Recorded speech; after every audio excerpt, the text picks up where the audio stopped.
जाओ। अब शिष्य कहीं जाए चाहे गुरु कहीं जाए, ये गुरु दीक्षा नहीं है। गुरु का अर्थ क्या है? आज्ञाहीन, श्रद्धाहीन, भावहीन या दक्षिणाहीन अगर आप किसी भी मंत्र का जप करोगे तो कभी भी वो तुम्हें लाभ नहीं देगा। चाहे तुम घर में किसी ब्राह्मण से कराओ, चाहे तुम खुद करो, कभी भी भजन अगर कर रहे हो और किसी के आज्ञाहीन होकर कर रहे हो, यानी कि कोई तुम्हें ऑर्डर दे रहा है और तुम भजन कर रहे हो उसके लिए, तो वो कभी भी लाभ नहीं देगा। क्रियाहीन, क्रियाहीन का मतलब है स्वागत में तुम भजन कर रहे हो, काम करते करते तुम भजन कर रहे हो, वो तुम्हें कभी लाभ नहीं देगा। और आज्ञाहीन, कोई तुम्हें हुक्म देकर भजन करा रहा है, वो तुम्हें लाभ नहीं देगा। दक्षिणाहीन, पैसे का लोभ लेकर अगर तुम भजन कर रहे हो तो भी तुम्हें वो लाभ नहीं देता। पैसे का लोभ लेकर भी भजन नहीं होता। बहुत सी जगह में देखता हूँ, बहुत जगह मैंने ऐसे देखा है जो पैसा लेकर कथा सुनाना, पैसा लेकर भजन करवाना, पैसा लेकर पाठ पूजा कराना, जहाँ पर मांग होती है वहां पर मेरा शंकर भगवान नहीं होता, और जहाँ भाव होता है वहां पर मेरा नारायण भी होता है, मेरा शंकर भी होता है। ऐसे में भगवान नहीं होता है। भगवान कहाँ होता है? भाव में होता है। तो कभी भी इस तरह का भजन हमें अपने जीवन में नहीं करना चाहिए। कभी भी इस तरह की माला का जप हमें नहीं करना चाहिए। और आजकल हम बेगर दिखाने के चलते ही, अरे ठाकुर जी का भी भजन कर रहे हैं, ठाकुर जी की भी भक्ति कर रहे हैं, कोई नहीं देख रहा है तो देखो ऐसे कर रहे हैं जैसे शरीर में जान नहीं है। बोलो, अगर कोई नहीं देख रहा है ना तो ऐसे करेंगे, एक पैर लंबा और शरीर में जान नहीं है, और गलती से कोई गेट पे आवाज आ गई या कोई घर में घुस आया तो फिर ऐसे बैठ जाएंगे जैसे इसके बराबर तो कोई महात्मा ही नहीं है। बोलो जी, हम दिखावा कर रहे हैं, भजन नहीं कर रहे हैं। हम उस परमात्मा को नहीं सोच रहे, हम उस माया रूपी मनुष्य को देखकर दिखावा कर रहे हैं। अरे देखियो, ये प्लास्टिक के कैमरे से तो तुम बच जाओगे, पर शंकर के कैमरे से कैसे बचोगे? जो जन्म से मृत्यु तक सब रिकॉर्ड कर रहा है, वो सब तुम्हें दिखाएगा। कैसे बचोगे उससे? वो सब दिखाएगा। अरे दिखावा भी करना है तो भगवान का करो ना, कि जब भगवान की मूर्ति सामने आए तो कम से कम एक्टिव होकर बैठो, कम से कम से भी लगे कि चलो मुझे देख के तो ध्यान में है। और हम भगवान को नहीं देख रहे, हम तो सिर्फ इंसान को देख रहे हैं। इंसान को देखकर दिखा पड़ता। अरे इंसान को देखकर तो और आलस्य में आओ, और आलस्य में आओ। कम से कम वो आलस्य में देखेगा तो उसके अंदर भी भक्ति लगेगी कि ऐसे भी भजन किया जा सकता है। और तुम ऐसे बैठोगे तो वो सोचो भाई मेरे बस की नहीं है ऐसे भजन करना। आलस में आओ उसके लिए, तो कम से कम तुम्हें देख के तो भजन करेगा वो। हम देखो इस तरह का शिष्य का कर्तव्य क्या है, शिष्य कैसा होना चाहिए। शिव महापुराण की कथा कहती है कि गुरु भी बनाओ, और पर गुरु बनाने से पहले शिष्य का कर्तव्य सीखो। आप किसी को भी गुरु बनाओ तो गुरु सेवा भाव तुम्हारे अंदर है। आप किसी को भी गुरु बनाओ तो उसके प्रति आस्था तुम्हारे अंदर हो। मैंने कहा ना, गुरु जो करे उसे जीवन में कभी नहीं करना, और गुरु जो कहे उसे जीवन में कभी मत छोड़ना, उसे मत छोड़ना कभी भी। गुरु जो करे उसकी ओर ध्यान मत देना। और आजकल तुम्हारा कर्तव्य क्या है? आजकल की माताएं, आजकल के भैया गुरु बना तो लेंगे, बनाने के बाद में सबसे पहले गुरु की इंक्वायरी करेंगे कितने बच्चे हैं गुरु जी के, गुरु जी शादीशुदा है या नहीं, गुरु जी कौन सी राशि में जाते आते हैं। अरे तुम्हें क्या मतलब है? गुरु तुम्हारा चाहे कुछ भी करे उसे कभी जीवन में करना मत, और गुरु जो कहे उसे कभी छोड़ना मत। तुम्हें दुनिया से पार लगाने में कोई नहीं रोक सकता, तुम्हें मेरे शंकर से मिलाने में कोई नहीं। अरे गुरु की करनी गुरु भरेगा, चेला की करनी चेला भरेगा, और हंस उड़ जाएगा अकेला। तो काहे को चिंता करना? काहे को टेंशन लेना, क्यों खामा खामी बातों में रहना। अरे जो गुरु ने कर्तव्य बताया है उसकी ओर चलना, ये शिष्य का काम है। गुरु के प्रति श्रद्धा भाव रखना, ये शिष्य का काम है। श्रद्धा होगी, भाव होगी, तभी तो भक्ति जगेगी, और भक्ति जगेगी तो मुक्ति मिलेगी, मुक्ति मिलेगी तो मोक्ष मिलेगा। पर नहीं, हमें तो उन चीजों से मतलब होता है जिनका हमारे जीवन में कोई संबंध नहीं होता है। उनसे मतलब नहीं होता हमें कि जिनका हमें कोई संबंध नहीं होता है। शिव महापुराण की कथा कहती है, गुरु बन भी जाए, गुरु बनने के बाद चेले का कर्तव्य तुम सीख भी लो, उसके बाद भजन करने की 3 अवस्था है। कौन सी? बोलो दीजिए। भजन किस प्रकार से होता है? 3 प्रकार से। कौन कौन सा? मनसा, वाचा और कर्म। 3 प्रकार की अवस्थाएं हैं, और तीनों प्रकार की अवस्थाओं में अगर तुम भजन करोगे, अगर वाचा मुख के द्वारा बोलकर भजन करोगे तो 1 गुना फल मिलेगा। कितना? 1 गुना। कर्म के द्वारा भजन करोगे तो तुम्हें 100 गुना फल मिलेगा, और मन के द्वारा भजन करोगे तो तुम्हें 1000 गुना फल मिलेगा। इसलिए मन के द्वारा।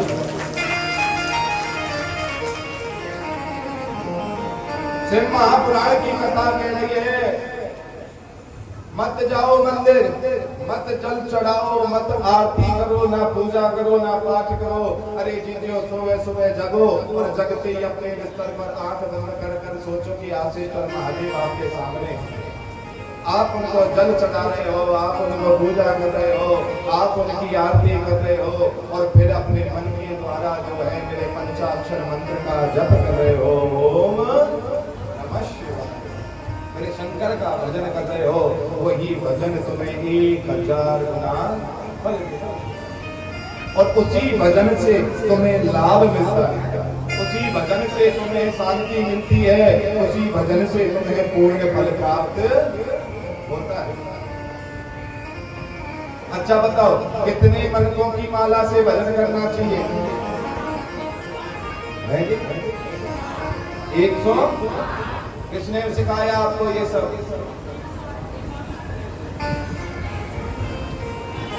कौन कहता है 108 मनकों की माला करनी चाहिए? अरे जो 108 बीजों की मंत्रों की माला से जप करता है तो वो पता है कहां जाता है जी? अपने फोन में 108 नंबर डायल करो, क्या आएगी? जोर से बोलो जी, क्या आएगी? 108 में नहीं, डायल करके देखो क्या आएगा। करना मत, कहीं कोई कर बैठे। हाँ, 108 नंबर डायल करते हैं तो एम्बुलेंस आती है। क्या आती है? और कहाँ ले जाती है? हॉस्पिटल किसका द्वार बताया है? डॉक्टरों को क्या बोलते हैं? जोर से बोलो, भगवान बोलते हैं ना। तो 108 में कहाँ ले गई? कहाँ ले गई? जोर से बोलो, भगवान के। और माला कितनी कितनी बीज की? अगर उससे करोगे कहाँ जाओगे? कहाँ जाओगे? बोलो दीजिए जोर से। भगवान के पास जाओगे तो 108 बीजों की माला से सिर्फ और सिर्फ तुम्हें मेरे परमात्मा की प्राप्ति होगी, तभी तुम्हें लाभ और नहीं मिलेगा, और लाभ नहीं होता है। 108 माला उस व्यक्ति को करनी चाहिए जो व्यक्ति सिर्फ भगवान से मिलना चाहता है। अब तुमने बना लिया गुरु, अब गुरु बनाने के बाद तुम सोच रहे हो अब हमारे गुरु जी आ गए, अब हमारे घर के दुख दूर हो जाएंगे, और जप कर रहे हो 108 बीज की माला की, तो दुख थोड़े दूर होंगे, तुम्हें शंकर मिलेगा। महीना 2 महीने देखोगे, माला को उठा कर फेंक के रख दोगे, पर गुरु जी भी ऐसा, मंत्र भी ऐसा, कुछ नहीं होता है। बोलो क्यों? तुम्हें ज्ञान ही नहीं है कि कितने बीज की माला से हमें क्या करना चाहिए। अरे जीजियो, शिव महापुराण की कथा कहती है 27 मनकों की माला से अगर आप जप करोगे, कितने? तो हमेशा वंश वृद्धि होगी। जिसके घर संतान ना होती हो, जिसके घर में बच्चे ना होते हो, उस घर में 27 बीजों की माला से जप करना शुरू कर दो। कितने? 27। कितनी? किसकी वृद्धि होगी? संतान की वृद्धि होती है। अब वो गलती से लग रही हो, किसी ने कह दिया पंडित जी ने बने काम कर तो पुत्र प्राप्ति के लिए भजन कर।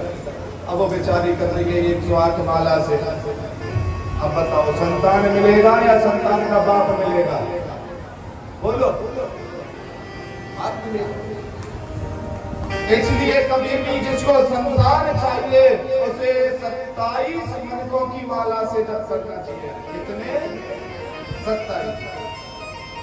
और जिसे धन की प्राप्ति हो, जिसके घर में कर्जा ज्यादा बढ़ रहा हो, जिसके घर में आर्थिक स्थिति की तंगी चल रही हो, उसे 30 मनकों की माला से जप करना चाहिए। कितने? 30 मनकों की माला से। और जिसके घर में ये लगता हो कि कहीं कोई व्यक्ति मरने की स्थिति में है, या जिसे ये लगता हो कि तुमसे पाप बहुत हो गए, हमारी मुक्ति कैसे होगी, तो 25 मनकों की माला से जप करना चाहिए। वो तुम्हें मुक्ति दिलाती है। क्या दिलाती है? अच्छा बताओ, 30 वाले मनकों की माला क्या दिलाएगी तुम्हें? जोर से बोला करो, मुझे सुनाई कम देता है। क्या दिलाएगी? धन दिलाएगी। और 27 मनकों की माला और 25 मुक्ति दिलाई। और उसके बाद में अगर 25 मनकों के बाद भी अगर करते हो मात्र 15 मनकों की माला से। कितने? 15 मनकों की माला से अगर आप जप करते हो तो तुम्हारे पूर्व कर्मों को नष्ट कर देगी। यानी बुरे कर्म जो तुम्हारे हैं, जो तुम कर्म का भोग रहे हो, अगर मात्र 15 बीजों की माला से जप करोगे तो मेरे बाबा कहते हैं हे महादेवी, उस व्यक्ति के पाप कर्म नष्ट हो जाते हैं और सब पुण्य में बदल जाते हैं। सब पुण्य में बदल जाते हैं। और अगर तुम 108 बीजों की माला से करोगे तो क्या होगा? क्या होगा? है जी? मेरे ठाकुर से मिलने के लिए गाड़ी आ जाएगी, मानी आएगा ना मेरे ठाकुर से। तो 108 मनकों से तो उनको करना चाहिए जो मैया अपनी, समझ गए, आखिरी स्थिति में है। आप लोगों को घर चलाना है, आपको गृहस्थ जीवन चलाना है। अब ये आपको तय करना है आपको कितने मनकों की माला करनी है। आपको दुख है तो है, 108 के आधे कितने हुए? जोर से बोलो। जी कितने हुए? कौन है यहाँ इंग्लिश मीडियम में? कौन है इंग्लिश मीडियम वाले हैं ना? 50। आज तो 54 और 54 अलग है क्या? इंग्लिश मीडियम है ना आजकल। एक जगह कथा चल रही थी, मैंने एक बच्चा ऐसे ही आगे बैठा था, मैंने उसको खड़ा किया, मैं खड़ा हो गया। हो गया? हाँ जी। मैंने कहा मैं खड़ा हो जा। मैंने बोला अच्छा, उसको ये पूछा था मैंने, अच्छा बता 89 को हिंदी में क्या कहते हैं? बोलो। है जी?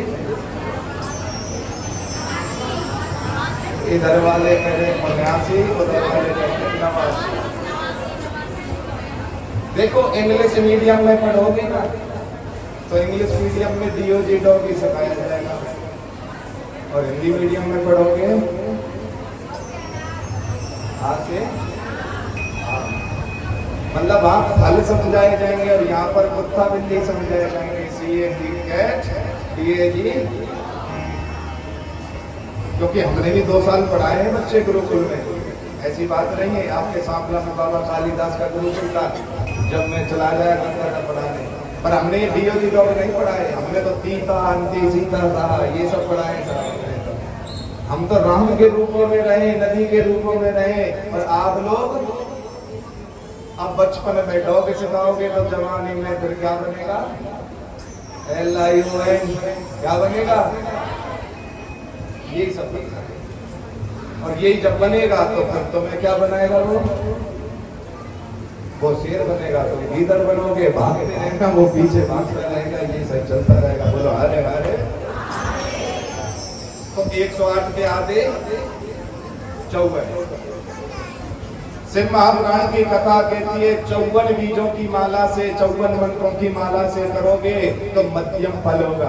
मध्यम का मतलब है भगवान भी मिलेगा, सुख भी मिलेगा, दोनों मिलेंगे। 108 में भगवान मिलेगा और 54 में भगवान भी मिलेगा और सुख भी मिलेगा। तो ऐसी है मेरे प्रभु की कथा, ऐसी है मेरे प्रभु नारायण। आशेश्वर महादेव बाबा भोलेनाथ कहते हैं कि हे पार्वती, अगर हम अपने जीवन में गुरु बना लें और गुरु बनाने के बाद में अगर हम गुरु के मंत्र को इस तरह की माला से जप करते हैं तो हमें तुरंत लाभ मिलता है। क्या मिलता है? और देखो, माला का जप करने के साथ साथ आज तक आपके गुरु ने ये नहीं बताया होगा किस किस उंगली का प्रयोग करना चाहिए, है जी? किस उंगली का? ये 108 से संबंध रखती है भैया। हाँ, ये गाड़ी में बैठाए के ध्यान रखना। रिंग फिंगर बोलते हैं ना इसको। हाँ, कहना शादी के बाद कर्म भूल गए, तो ये रिंग फिंगर वही है। इसमें अंगूठी गली ना भाग टेढ़ा हुआ। बोलो, ये जो अंगूठा है ना, इस अंगूठे को सर्वश्रेष्ठ बताया गया। ये शंकर का रूप है हमारा। कहीं तुम्हें सिबलिंग ना मिले, तुम्हारा बच्चा जल चढ़ाने ना जाए, तो शिव महापुराण की कथा कहती है अपने अंगूठे को ऐसे रखो, इस पे जल चढ़ा लो, शंकर सब भी स्वीकार कर लेता है। ये शंकर का श्रेष्ठ बताया है। ये जो अंगूठा है हमारा, इस अंगूठे का बड़ा विशेष महत्व है भजन में। बहुत महत्व है अंगूठे का। इस उंगली का इतना महत्व नहीं है जीजियो जितना अंगूठे का महत्व है। अंगूठे का प्रयोग हर उंगली के साथ किया जाता है, हर उंगली का प्रयोग उंगलियों के साथ नहीं किया जाता है। अगर आपको भजन करना है, आपके गुरु ने आपको गुरु मंत्र दे दिया, इस उंगली के साथ में करोगे तो उसका फल क्या होगा? शत्रु का नाश। क्या होगा? क्योंकि ये उंगली क्या कराती है? लड़ाई कराती है। किससे? सामने वाला शत्रु तो होगा ना, जो लड़ेगा शत्रु ही होगा या नहीं होगा? तो ये जो इस उंगली के साथ में भजन करोगे, दो जगह जाएगा। पहला पितरों के पास में, और दूसरा हम कभी भी पितरों की रोटी निकाले, हम कभी भी पितरों की पूजा करें, हम कभी भी पितरों का पाठ करें, तो इस उंगली का ही प्रयोग होता है। तिलक भी लगाना है तो पितरों को इस उंगली से लगता है। और हमें तो यही नहीं पता, हम इसी से लगा दिया पितरों को तिलक, इसी से लगता है। इस उंगली के द्वारा जप करोगे तो शत्रु का नाश होगा, और अगर इस उंगली के द्वारा जप करोगे तो धन की कमी दूर होगी। क्या? धन की कमी दूर होती है। और इस उंगली के द्वारा अगर आप जप करोगे तो तुम्हें फिर वही 108 वाला ही नंबर चुनना पड़ेगा, वही भगवान की प्राप्ति होती है इस उंगली का प्रयोग करने से। और अगर इस उंगली से करोगे तो तुम्हें कुछ नहीं मिलेगा, पाप ही पाप मिलेगा। कभी इस उंगली का प्रयोग नहीं होता है। तर्जनी उंगली शत्रु का नाश कराती है, मध्यमा धन दिलाती है, और अनामिका भगवान से मिलाती है, और कनिष्ठिका ये कुछ नहीं दिलाती है, ये पाप ही पाप कराती है। बोलो हरे हरे संकट हरे। क्यों? क्योंकि जब किसी को बाथरूम आ रही हो तो क्यों कौन सी उंगली का इशारा करते हैं? बोलो, करते हैं या नहीं? आजकल स्कूलों में भी जाते हैं सर, बहुत सारे जी करते हैं। क्या? क्योंकि ये जो उंगली है ना, ये पाप का प्रतीक है, ये पुण्य सत्य है, ये पाप का प्रतीक है, ये मलमूत्र का प्रतीक है ये उंगली। तो इस उंगली का प्रयोग नहीं होता है कभी भी, और हम लोग इस उंगली से करते हैं कि इसका प्रयोग मत करो। क्यों? हमारी संस्कृति, हमारे सनातन धर्म को मजीठी और डुबाया जा रहा है, और कुछ नहीं है। जो सत्यता है उसे छुपाया जा रहा है, और जो पाखंड है उसे सनातन का धर्म होता है। बाबा भोलेनाथ कहते हैं कि हे देवी, अब मैंने आपको सिखा दिया कितने बीजों की माला से जप करें, मैंने आपको सिखा दिया कितने कौन सी उंगली से किस लिए जप करें। अब मैं आपको बताता हूँ जप कहाँ करना चाहिए। घर में जप करोगे 100 गुना, गौशाला में जप करोगे 1000 गुना, किसी तीर्थ स्थल पर जाकर जप करोगे 10,000 गुना, किसी देवालय में जाके जप करोगे शंकर के आगे ही तो 1,00,000 गुना, और अगर स्वयं शंकर के सामने शंकर के समक्ष बैठ कर जप करोगे तो 1,00,00,000 गुना, कोटि माने करोड़ों गुना फल मिलता है। इसलिए घर में करो, मंदिर में करो, कहीं करो, मेरे शंकर का जप। कभी मौका मिले तीर्थ में जाने का, गंगा के किनारे बैठ जाओ, आसन लगा कर बैठ जाओ और कहते महादेवी मन के बता दिए कितने मनकों का जप करना है, मैंने आपको उंगली बता दी, मैंने आपको स्थान बता दिए कहाँ कहाँ जप कर सकते हो। अब मैं आपको बताता हूँ कि किस दिशा में जप करने से क्या फल है, कौन सी दिशा में हमें जप करना चाहिए, जिसके जप करने से हमें क्या फल मिलता है। अगर आपको किसी का वशीकरण करना है, बता दो या रहने दो, गलत प्रयोग नहीं करना है, कहीं गलत प्रयोग करो। हाँ बोलो हरे हरे, या ये वाला प्रश्न रहने देते हैं। आजकल कलयुग है ना, लोग ज्यादा प्रयोग उसी नहीं करते हैं। बोलो हरे हरे। अगर किसी का वशीकरण करना है या कोई बस में करनी है, बहुओं को सास, सास को बहू, हाँ, और इसके अलावा तो ज्यादा तक होगा ही क्या। बताओ जी जी, सत्य या झूठ, बोलो जी। अगर किसी को बस में करना है, किसी का वशीकरण करना है तो पूरब दिशा की ओर मुख करके जप किया जाता है। किस दिशा की ओर? अब उसमें वशीकरण में हाड़ मास का शरीर भी नहीं आता है, वशीकरण में मेरा भगवान भी आता है, उसे देखकर जप करो, वो तुम्हारे बस में वैसे ही हो जाता है। इसलिए भी वशीकरण में मेरा नारायण आता है, मेरा शंकर आता है। तो पूरब दिशा की ओर मुख कर जप करोगे तो वशीकरण होता है, और दक्षिण दिशा की ओर मुख करके जप करोगे तो पाप कर्मों से मुक्ति मिलती है। किस दिशा की ओर? दक्षिण दिशा की ओर। और उत्तर दिशा की ओर, पश्चिम दिशा की ओर मुख करके जप करोगे तो, जिसको मैं आपको बार बार बताता रहा हूं। अच्छा बताओ, कितने मनकों की माला से धन बढ़ता है? पक्का? और मुक्ति जो है, सुख शांति कितने मनकों की माला से आती है? बोलो बोलो। सुख शांति कितने मनकों की माला से आती है? 27। 30 की माला से धन बढ़ा रहे हो, 27 की माला से सुख शांति ला रहे हो। देखो ऐसे लग रहा है। और 27 से क्या होगा? सुख शांति, धन, संतान। सुख शांति कितने मनकों की माला से? पर लोग हैं फालतू के चक्कर में पड़ना नहीं, सबको लक्ष्मी चाहिए। वैसे इतना पता है कि इसकी जप करेंगे लक्ष्मी आएगी। अच्छा बताओ, किस उंगली के जप करने से लक्ष्मी आती है? इन दोनों में से है ना कोई चीज? मध्यमा। मध्यमा, अनामिका नहीं, अनामिका तो 108 पे पहुंचाएगी। मध्यमा आती है ना? 30 की माला, मध्यमा उंगली और पश्चिम दिशा। बाबा कह रहे हैं पश्चिम दिशा में बैठकर जो जप करता है वो कभी दरिद्र नहीं रहता, उसके यहाँ लक्ष्मी बढ़ती रहती है, घटती नहीं है, हमेशा बढ़ती रहती है। और बाबा कहते हैं कि देवी, जिसके घर में रोज कलह रहता हो, जिसके घर में रोज लड़ाई रहती हो, उसे उत्तर दिशा की ओर मुख करके जप करना चाहिए। किस दिशा की ओर? उत्तर दिशा की ओर मुख करके। तो पूरब दिशा से क्या होगा? जोर से बोलो जीजियो, क्या होगा पूरब दिशा से? वशीकरण।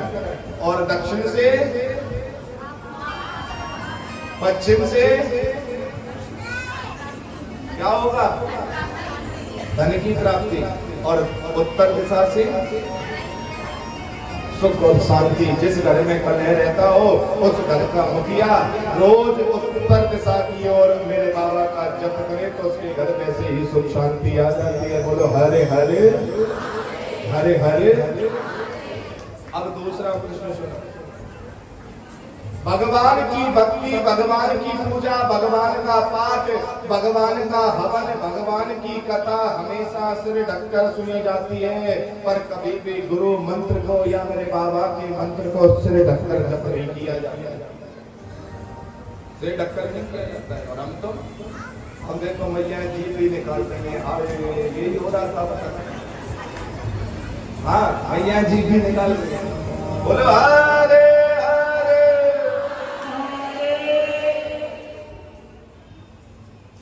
बालों को खोलकर, कुर्ता पहनकर, नंगे रहकर, सिर को ढककर, अशुद्ध रहकर कभी भी भगवान का जप करोगे, गुरु मंत्र का जप करोगे, उसका तुम्हें फल कभी भी नहीं मिलेगा। और आजकल की मैयाएं नहाएंगी, बालें खोल लेंगी और फिर माला बैठ जाएगी। मत उधर नहीं देखो, मेरी ओर देखो, मैं बता रहा हूँ, एक दूसरे को देखते हैं। हाँ बोलो हरे हरे।